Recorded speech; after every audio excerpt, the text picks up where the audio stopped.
This is RedPubPod. RedPubPod. a podcast from Red Hog Publications. RedPubPod. Good morning, good afternoon, and good evening out there in podcast land. This is Robert Knight coming to you live from the plush welded studios of Catawba Valley Community College. This is RedPubPod. Yay! Today we are here with Patricia Thompson, our editor who takes the stuff in the door. And we're celebrating a new book today called Down to the Root, Short Stories by David Dickson. Say hello to the folks, David Dickson. Hey, RedPubPod people. We're also here with the local poet laureate of the Henry River Mill Village set, Tim Peeler. So hello to Tim Peeler. Hey, folks. And he's wearing his Catawba Valley Community College baseball hat for those of you who are visually impaired out there and can't see us. We're doing this via Zoom today because COVID is going around again and we don't want to be in the same room with each other. No, not really. We're just doing it this way because it's cool and we want to give you an opportunity to maybe see us as well as hear us.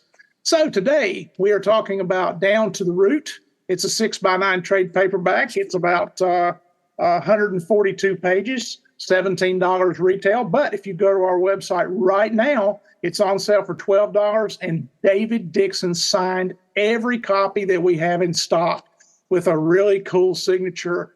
So you want that? You want it right now? Go to our website, redhogpublications.com, and order that bad boy. So, David, what brought on this book, Down to the Root? Well, Robert, I've been writing stories for a really long time, and my mother, who is just turned 88 years old, she's a fantastic reader, and I always wanted her to have a book, and she had always been encouraging me to get a book published. So really, I think that was the motivation to do it now, so that my mom will be able to have the book and read it and enjoy it. And so that's what got me going. But it also, I had some prompting from Tim Peeler and my eldest son, Carter, who helped me locate the files on all these stories and kind of pull it together. And Tim helped edit it, helped me a lot. So it took a lot of folks to get me motivated and to get it out there. So I'm very appreciative.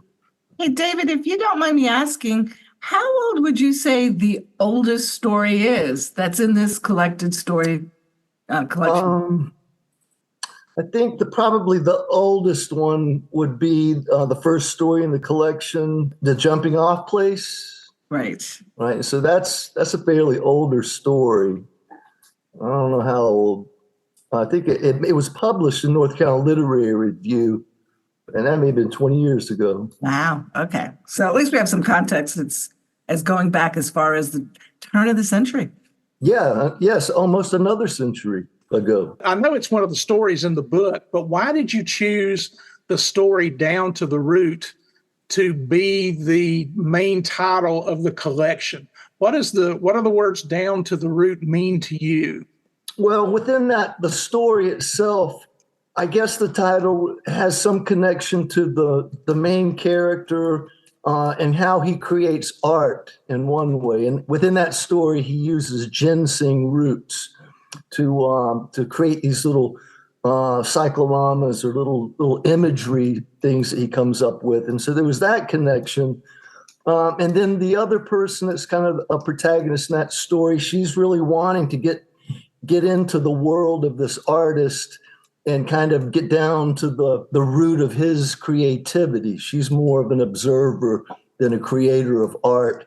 But I think maybe it has other meanings for other people. When I've talked to them about it, I think Tim maybe has some thoughts on that story in particular. But the story's placed not quite in the middle of the collection, but I think it's in many ways kind of an anchor story. There are some of the characters in that story appear again in other stories, but I'm not really sure how much thought I gave to it actually, Robert. I will say that particular story to me, and I am from the Northeast, It was the perfect crossroads of a local person that, let's say, lives in the mountain, rural country person who's a little crazy, meeting somebody from the Northeast with the Northeast sensibilities.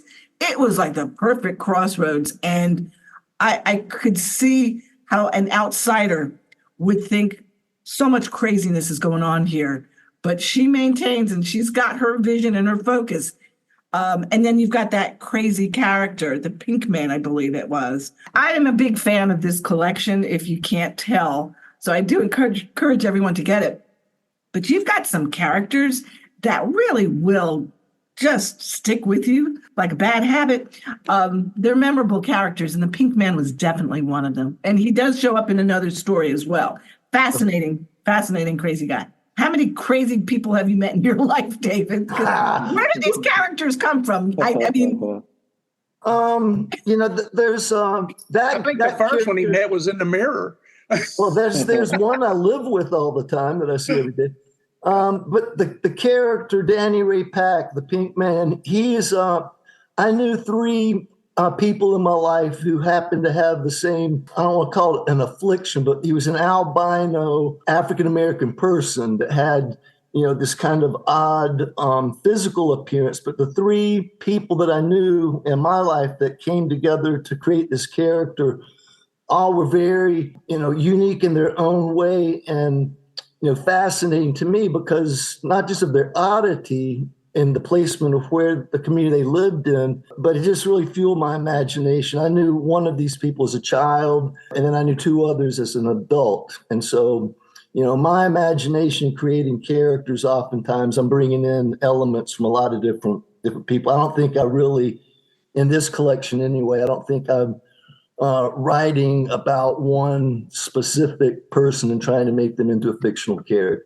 One of the things that's interesting to me about this collection is how it kind of deviates from your normal stories of Southern desperation, which, include, poverty and situations that people get themselves in, that you interact with other people from around the country. There are several stories where characters will come from a myriad parts of the United States, and they all seem to share that same kind of desperation that we matter as human beings. Are you trying to show that human beings are human beings regardless of what geological aspect of the country or the world that they're from? I would hope that I'm trying to do that. I don't know if it was Faulkner or somebody talking about William Faulkner, about him describing his own little postage stamp of the world. He wrote about this county that he maybe knew really, and he made up in a fictional setting and was just focused on this one place.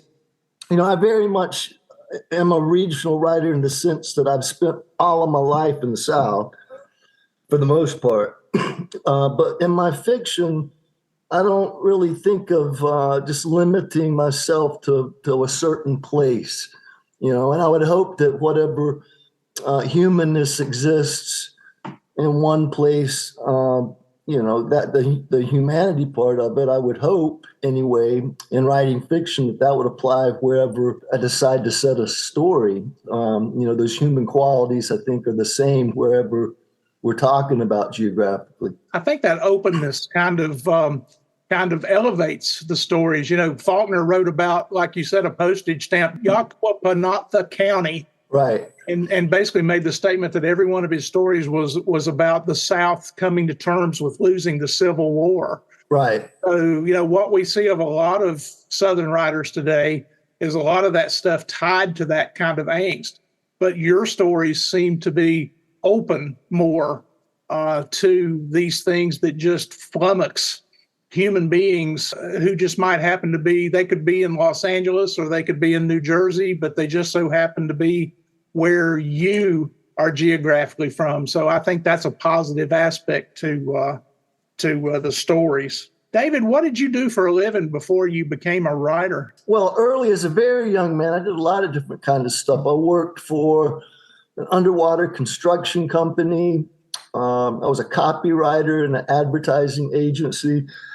I did a lot of menial labor as a young man. And back in those days, I was also involved in theater, and I'd been in a couple of films And I was doing character research back then. I was always working. I had read or somewhere I had picked up this tip that if you ever wanted to be an actor, that you had to observe everyday people, and you needed to have, kind of crappy jobs. And so I bought into that as a young man in my late teens and early 20s. And I think that served me well when I started writing in my mid 20s. And then I married and was getting ready to start a family. And I decided I didn't want to keep, doing kind of work where I had to travel. And I went back to school and got my teaching certificate and became a high school history teacher. So I did that for 27 years. I taught school, and then I was able to have the summers to spend with my children and travel and pursue other interests. So that's pretty much the bulk of my working years was in a classroom. And you split your time between North Carolina and Texas? Yes. My mom's family is from Texas, and my sister and I were both born in Texas. And so I would come back in the summer. When my father retired from the Air Force, he came back to his hometown of Elkin, North Carolina. So I would go to school in Elkin, and then as soon as school was out, I would go back and spend the summers with my Texas family. So it's kind of like I have this concept about the South, that there's this like duality of some people living in the past and then trying to deal with the future. And for me, the duality was, I was mostly in North Carolina. And when I was in North Carolina, I was thinking of Texas. When I was in Texas, I was thinking of North Carolina. So that has continued through my adult life. I live in North Carolina. I've always maintained a residence, but I also have a residence in Texas. And so I spend most of my time in North Carolina these days. Of course you do, because we've nominated your book for the North Carolina Book Award, and you have to be a North Carolina resident. So we know you are, David. You pay taxes here. You're North Carolina. Of course I am. Maybe you can double dip, and we can nominate him for some Texas awards too. Hey, yeah, we could do that. Let's take just a minute here to remind everybody that you can go to redhawkpublications.com and pick up David's book. It's on sale for $12. That's $5 off. That'll cover the postage, because the least media mail right now is like $4.63. Thank you, United States Post Office, for making shipping unaffordable for the masses. Also, I want to remind you that we've picked up a sponsor, an actual paid sponsor to RedPubPod. Tasteful Beans Coffee House, located in downtown Hickory. And we'll get the hours and stuff like that for you when we're better prepared. We're never prepared on this podcast, so it doesn't surprise me that I don't know the hours to. No, they're new to being a sponsor, so we'll have this. Yeah, they're new, so and their check hasn't cleared yet either. So they're always open. They're always open. Yeah, just go on over there. Don't go at 3:00 in the morning though, because there might be some dangerous people downtown. I don't know. But also too, Patty wants me to kind of mention, and we'll go into the more detail of this toward the end of the broadcast. There's a date you guys out there need to remember: August 8th, in the year of our Lord 2024, whose name has been changed to protect the innocent. There's going to be a big visitor to Hickory. Patty, do you want to tell us about that for about 15 seconds or so? Sure. We've got Ron Rash coming. It's going to be the evening of Ron Rash and Friends, because on August 8th at the Drendel Auditorium in Hickory, we will have Ron Rash interviewed by Ed Southern from the NC Writers Network. And we will also have as special guest David Dickson. He'll be there to also do a reading from his book. So we're going to have two folks coming back home to Hickory, which we're really happy to hear. It'll be free. Doors open at 6, but the event starts at 6:30. Books will be available for signing and purchase at about 7:45. So it should be a fun evening. We hope folks will come out. Yeah, we'll be somewhere in a room right before you go into the main auditorium, and we'll have books for sale, both Ron Rash's paperback version of his new one called The Caretaker, I believe it is, and then we'll have copies of Down to the Root there too. Put that on your calendar. Put the date and the time and the location, and come and see us. and help us support art here in North Carolina through Catawba Valley Community College's Red Hawk publications. We love you out there. The dialogue and the language in this book rings true to me. Does this come from part of your lifetime of listening and paying attention and studying other people? When people talk in this, they use the idioms and sound like people that I grew up with. Is that where this comes from? I suppose it does, Robert. I was a good mimic as a little kid. I was good at, my family watched Hee Haw, and I could do an imitation of Buck Owens, man. Even as a little kid, I was always listening and, trying to do different voices of different characters. And I think that maybe is just, like a natural interest that I always had. But in writing dialogue, I guess I learned early on in the process that, especially if you're writing a Southern dialect, that it's kind of easy to fall into these writing in a vernacular that does not really translate on the page. So, I try to be conscious of writing in a character's voice in a manner that when we're reading it, that it's going to sound authentic. It's going to sound as if that character is speaking those words. So I don't know if there's a trick to that or not, but I do believe that it was from, always kind of paying attention to how people speak and being aware of that even as a young person. This is kind of a good lesson for writers out there, because a lot of people who are writing, they struggle with this. David, do you hear them in your voice when they are conversing, your characters? Or is it when it comes out as your first draft, when you go back in to revise or you go back in to edit, do you then hear the different voices, whether they're male or female? Do you hear that character inside your head? Yes, and that's kind of a nuts thing to have going on in your head, is to literally hear other characters speak to you. And Tim and I, we exchange a lot of writings almost every day. He and I will be sending things back and forth, and he knows for a fact that there have been times when I've had characters speaking to me, and it was almost as if I was channeling. And I know that sounds crazy, but it would, and it is. But sometimes characters speak in my head, and so the dialogue that I'm writing down is almost as if I'm transcribing, what I'm hearing. And I guess if that's happening, it means it's coming pretty easy at that point in time. It's not that way all the time, though. I don't think that's crazy. I think that's creation. I think that's art. Tennessee Williams once said that when he was asked, "How do you write such wonderfully convincing women characters in your plays?" And he stated that he basically had a conduit from God that gave him characters like Blanche Dubois and the lady Elizabeth Taylor played in Cat on a Hot Tin Roof. Right. For a man to be able to write these female characters, and also too, Williams claimed to have what Jung calls the anima and the animus, both half feminine and half masculine. Enough femininity to be able to recognize how to put forth these characters. Tim Peeler, when you're doing Southern characters and dialect, and when you're coming up with your poetry and prose stories, do you hear your characters in your head? I do. And when I get in the middle of one of those long prose poetry pieces, it's like I'm walking around and I may be meeting people in day-to-day life, but that story's in my head going on all the time. And when you really get in the middle of a story like that, it can make you a little bit crazy. If you talk to Ron Rash while he was writing Serena, he'll tell you the same thing.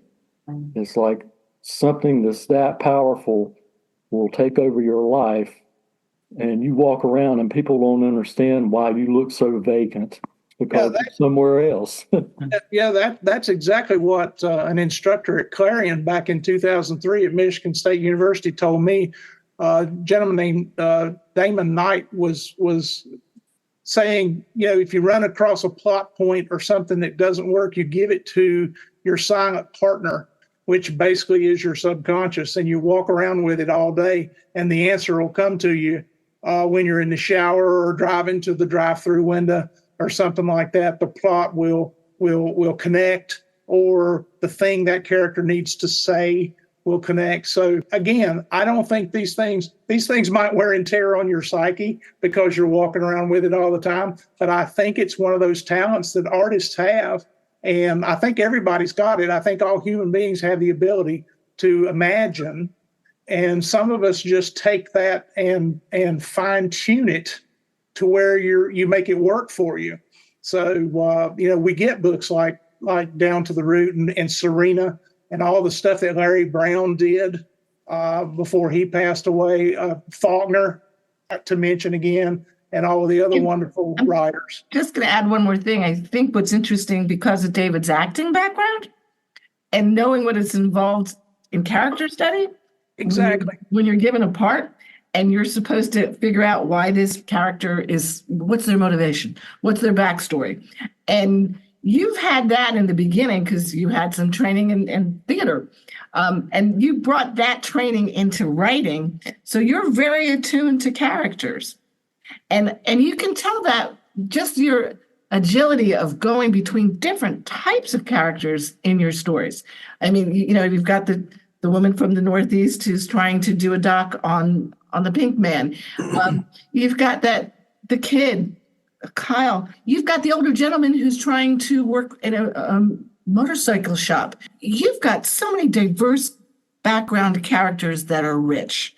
And I can't help believe it's not just because of your craft and your attention to writing, but you've got a real fine-tuned taste to deep characters. So they're memorable characters, every single one of them. Yeah, could I say something about David? And this kind of jumps back to a little bit earlier in this interview to his teaching. But I always knew that he was a great storyteller because I've been all over the place with this guy and been through some crazy situations. But anyway, when I found out that in his high school classes at the end of the year, he would show his classes the movie Easy Rider and teach it to them as reverse manifest destiny. And whenever I heard that, I knew he was a genius. Well, because that's what it is. They're coming back across the country. And David, talking about the jobs he worked, he was once a dynamite truck driver. This is true.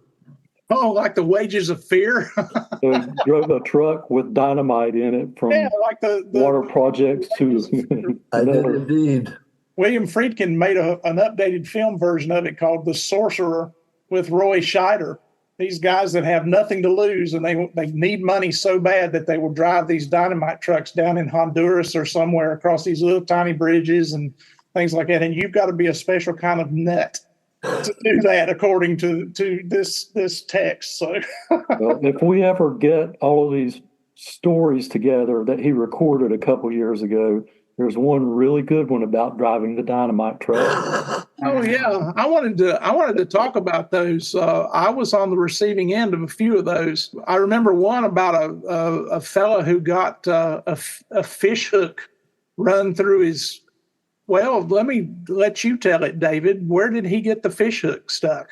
That story was about my great-grandfather, Clarence Wells, and he was born in 1888. So that's 2 centuries ago. And he passed away when I was 14, so I got to spend some good time with him. But one of the things that he did later in life is he made fishing lures. And he would purchase the feathers and the hooks, and he would melt lead that he would find into these molds. And then he would tie the feathers on and take thread and then tie the knot. And then when I was with him one day, after he'd been melting this lead in a hot kitchen, he was finishing off a lure, and he took the lure to bite the thread off, and the barb got hung up underneath his tongue. So he left the kitchen. I followed him into the bathroom, and he went into the bathroom, and he had a pair of needle nose pliers, and he pushed that hook all the way through his tongue till the barb came out, and he clipped it off and then pulled it back through his tongue and never flinched, never even whimpered. And I just remember I was probably 11 or 12 watching him do that. And it was just such a memorable, a lot of things about him. That's another thing. As a child, I spent a lot of time with people that were from another generation, and they were all great storytellers. And I think that maybe, my inheritance from my family was that I got to hear great oral stories my entire life that really fed my imagination. And so, when I was recording these stories that we're talking about, a lot of them are just me recalling things, like that have happened or that I observed in my life from childhood on through adult life. So I would like to think that was my master's program, was being able to lucky enough to be around people that told great stories. I believe a lot of readers out there might not understand or may not even know that, lots of stories that they read in novels and in collections are those stories that are passed down from families. I know a lot of Ron Rash's work is based in stuff that he heard growing up. And I think in some ways that's wonderful, because that means that your grandfather or great-grandfather is always with us. Yeah. Even if it is that one episode, we get to see inside the actions of a man born in the 19th century, Right. at a completely different time. I can imagine today someone getting a fish hook run through their tongue. I can't imagine somebody being stoic about it. Yeah, they'd be in the emergency room, I imagine. Yeah. No way would you push it all the way through to Right. cut it off. You'd be waiting for the EMS to show up, and you'd just be, whimpering and Right. and send you to Jesus right quick. That is true. So I hope we can find these, at least a majority of these things, because we would love to translate them into text and then publish those as well too. There's a nice little book to continue these stories, because again, stories is what makes humanity run. So I hope Mr. Peeler can find all the ones. I believe we located most of them, Robert. Okay, that's I would great. say 3.5 hours worth. Oh, would be okay. my guess from looking at what was in there. We were talking a few moments ago about dialogue and about the use of language. Definitely the southern part of the United States is rich in language, but there are other parts of the country that are rich in language too. And I want to talk a little bit about some of the words that you use, particularly some words that some folks might find offensive nowadays, but you use anyway. And we had somewhat of a back and forth with our printer on a couple of these words, and they weren't curse words. They were words that kind of have been appropriated or really one of the most awful words on the face of the planet. Dave, why do your characters use these words? If I'm writing dialogue and I'm allowing a character to speak in an honest way, I would rather a story not get published than for me to edit, because I'm writing for an audience to accept whatever these characters are doing. So I try not to use language in a gratuitous way or a manner in which is intended to offend or to shock. But sometimes characters speak in certain manner that the language has to be true to that character. So in the case of the two stories where there is this language that I know some people are going to find offensive, I'm not really in a position to defend that character saying it or to defend myself as an author using it. But I am confident in saying that character would have used those words in that situation, and that it's honest to that character is my explanation for it. And I will go as far as to say it was the very first page of the very first story actually the very first line got my attention and made me want to read more. And, the very last sentence of the first page has the N-word. So naturally, I need to read this, figure out what you're doing with this word. And I'll be honest with you, I had no problem with it because by the time I read it in context of that character, you create these rich characters. The father isn't even that big of a character, but you know that guy. You show and you tell. So I had no problem with it. And that's a testament to the fact that you create these characters that he said that. If people read a story and are taking up language as a topic of discussion, then I think whatever story or book or poem that they're talking about, then that is a positive, because language and how it affects us, if it can evoke certain emotions in us. We live in a time where people are not wanting all of us to read whatever we want to read. So if the discussion is being had about language and what it evokes and what it means, or who can use it, who can't use it, then I'm okay with being a part of that discussion, and because I think that's a healthy thing. I want to let people know that Red Hawk Publications is an equal opportunity publisher, and we do not censor our writers regardless of what they write. And we will not allow our printers or allow our other folks out there who are in our distribution chain to censor what we do either. We'll find alternative ways to get these pieces of art to market because, like you mentioned to me in private conversation one other time, these folks use these words as hurtful to another character. There's reason in the plot. There's reason in character development for them to use these words. They're not gratuitous. I wanted to talk to you for a minute about one of my favorite stories. I'm always the kind of guy that always picks something that's an outlier or something that's different. Over on page 105, you've got a story in the book called Matters of Honor. Would you do me a favor and read that page 105, the opening of the story, down to the word altogether? And give everybody a sense of like what David Dickson sounds like reading, and also a little bit of an indication of what a David Dickson story reads like. Because I think this is wonderful prose. Not that every story in the book's not wonderful prose, but there is something about this story, Matters of Honors, that resonates with me. I really like it.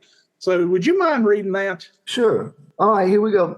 Somewhere Mark Frierson is eating Krispy Kreme donuts, his fat face flush. Tiny flakes of sugar glaze glint in his wispy mustache. He licks full lips and brushes bits of fallen dough from his shirt. I want to call his name to demand he acknowledge my presence, but I always wait. I wait for the decision that never comes. My dream always ends before he gets the news, the word that he is out. Mark Frierson is a kid killer.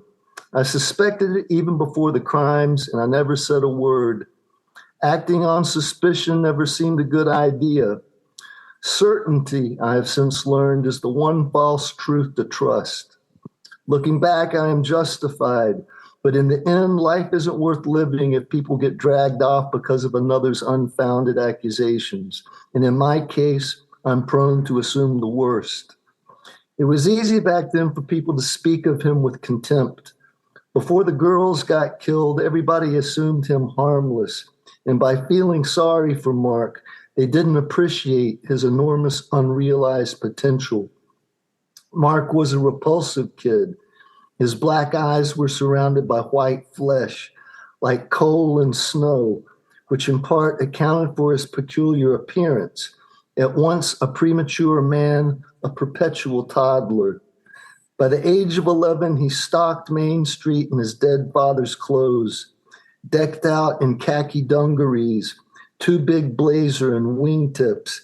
He'd become a hulking slob even before the onset of puberty. With a change in his hormones, he got even fatter, and his lips sprouted a downy brush of fuzz. The meat of his face swelled around dark eyes until the flab threatened to cover his lids altogether. See, that's just great prose. I love the crunchiness of that, all the alliteration, and I'm just seeing this guy. And I'm also seeing guys and people that I've known like that. And you don't just shove down our throat what his problem is or what the situation is. It's very delicately handled. And I like how the guy, our narrator here, is saying that He knew something was up, but he didn't want to be the one to accuse, because you don't want to be the one to falsely accuse and get a guy in trouble or ruin their reputation. And I think that tension right there is terrific, because we know that he is a child killer because he's just told us. And because the narrator, the character, is like, I always assume the worst, so I have to be careful where I don't overstep my bounds. I think it's just a fascinating story.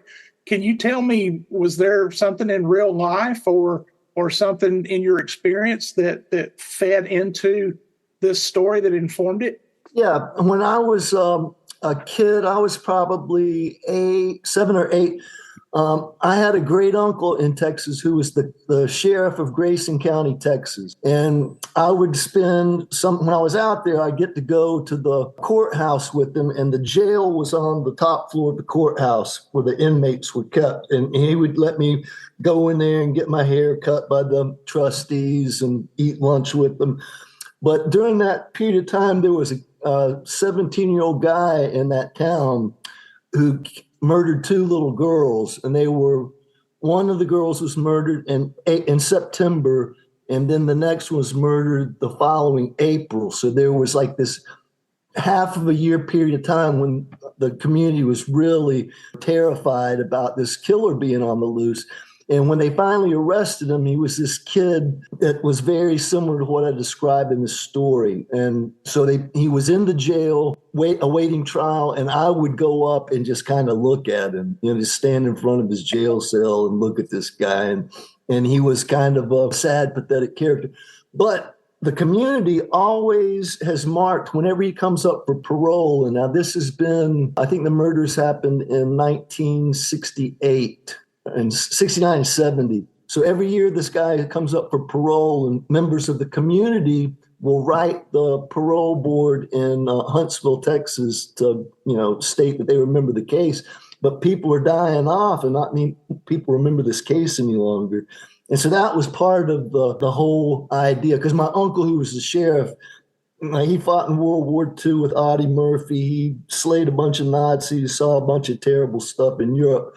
But this case was the one that just really kind of broke him down late in his career, is the fact that these 2 little girls were murdered by this guy. And so it was always in my head. And maybe it was a way of me getting it out of my head, to make it into a fictional story with some conclusion to it. I guess that's where it comes from. Well, it's certainly like all the stories in this collection. It grabs a hold of you from the very first line, eating Krispy Kreme donuts, which that resonates with folks from around this area. And like Patty said earlier, sometimes that first line, you're a master of first lines, because you read that first line and you're just hooked, because you're going, I got to figure out what's going on here, because this is fascinating. What is this? Look at there. Oh my God. What's that? It's a book with a mud hole on the front of it. That's Tim Peeler's new book that is due out any day now. It is up for pre-sale on RedPubPublications.com. It's a trilogy of Mr. Peeler's prose poems, and they too kind of are informed by the angst and horror of living in the South and living in, just being a human being, the horror of being a human being, because being able to think and reason is rough, because there's not enough people in society that can think and reason, and that drives you almost insane. But if people think and reason enough, they will show up on August 8th to see David Dickson and Ron Rash. Just to point out, David Dickson and Ron Rash will also be in Elkin. So this will be out before August 5th, Monday. David and Ron will also be at the Elkin Library at 7 p.m., where they will both do reading, and also books will be for sale. Yeah, like Dave's going to be like Ron's opening band act. Yeah. Dave's going to be Aerosmith Black to Ron's Oak, Arkansas. Black Oak, Arkansas. Where are you guys all going, David? I think you're going to Wilkes. I'm not sure about that. I know that we're doing Elkin and Hickory, and then I know Ron's doing a thing in Boone. Right. And then there may be one in Wilkesboro or Lenore, but I haven't spoken with him in a couple weeks. So I'll find out. It's because of the re-release in softbound format of his book, The Caretaker. The Caretaker came out a year ago, and Right. I think the paperback just came out maybe a few weeks ago. So that's why he's doing this little mini tour to Right. promote the sales of the softbound book. And it's lovely for him to do that and to visit his old neighborhood. David used to live in Hickory. Ron Yes. used to live in Hickory twice. So it's like homecoming for you guys, August 8th. Yes. Make sure you go to redhawkpublications.com and get a copy of David's book. I got about 30 copies of them autographed in there. Got them on sale for $12 a piece, and shipping will be like $4.63 media mail. We'll stop one in an envelope and mail it to you. Remember, we're sponsored by Tasteful Beans Coffee House. There's also Red Hawk Publication books in there too. So if you want to see like what some of our books look like, we've identified some that you can sit there and read while you're drinking coffee. And then if you want to buy one, there'll be some nice pristine copies over there. I guess that's it for this. For Patty Thompson and David Dickson and Tim Peeler, I'm Robert Knipe. And this is RedPubPod. Can David say that? Oh, yeah. Thanks for listening to Red Pub Pod with these guys. I appreciate y'all talking to me. Thank you. Thank you, David. Yeah. And remember, when anybody asks you what your favorite podcast is, tell them RedPubPod, and you can get our podcast at all the places that you like to get podcasts thanks to the mesh. So thank y'all very much, and please come back and listen to us again. This is Red Pub Pod. Red Pub Pod. RedPubPod. a podcast from Red Hawk Publications. Red Pub Pod. RedPubPod.